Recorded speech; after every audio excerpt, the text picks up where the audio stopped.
M شاہد نور، صدر Pakistan education council for private schools. آج الحمدللہ ہم نے نجی تعلیمی اداروں کی بقا کے لیے لاہور سے تمام تنظیموں اور مرزا کاشف کی قیادت میں لانگ مارچ کیا۔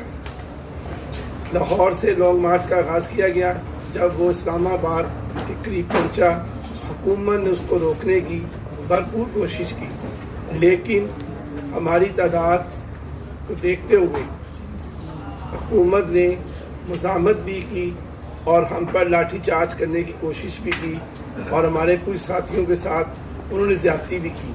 لیکن 1200 گاڑیوں کا قافلہ جب انہوں نے دیکھا اور ہم نے ان کی مذمت پر وہیں پر دھرنا دے دیا، اس کے بعد حکومت کے حکام بالا نے انہیں کہا کہ انہیں آگے جانے دیں، اور الحمدللہ ہم جب ڈی چوک تک 3 جگہ پر انہوں نے رکاوٹیں کھڑی کی ہوئی تھی جو ہم نے ہٹا کر ہم ڈی چوک پہنچے۔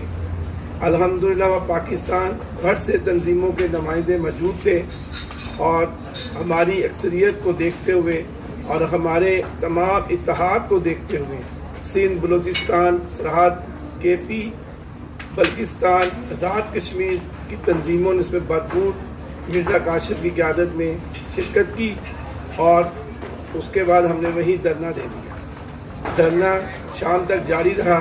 اس کا حکومت کے ایم این اے اور اسلام آباد کے ڈی سی او صاحب نے ہمارے سے مذاکرات کیے کاشف صاحب کی قیادت میں، اور یہ فیصلہ ہوا کہ اسد عمر صاحب کے ساتھ پیر کو آپ کے مذاکرات ہوں گے، جس کا باقاعدہ ٹی وی پر بھی خبر حکومت نے نشر کر دی ہے۔ یہ سارا جو معاملہ ہوا یہ ہمارے اتحاد کی وجہ سے ہوا ہے۔ جب لاہور سے لانگ مارچ کا اعلان کیا گیا تھا تو میں نے ملک بھر کی تنظیموں کو اپیل کی تھی کہ آپ اپنے ایجنڈے کے نیچے اس لانگ مارچ میں شرکت کریں۔ جب تک ہم اکٹھے نہیں ہوں گے یہ مسئلہ حل نہیں ہوگا۔ اب بھی میں تمام تنظیموں سے یہ اپیل کروں گا کہ مذاکرات اللہ کرے کامیاب ہو جائیں۔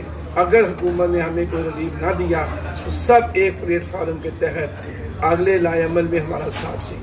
شکریہ۔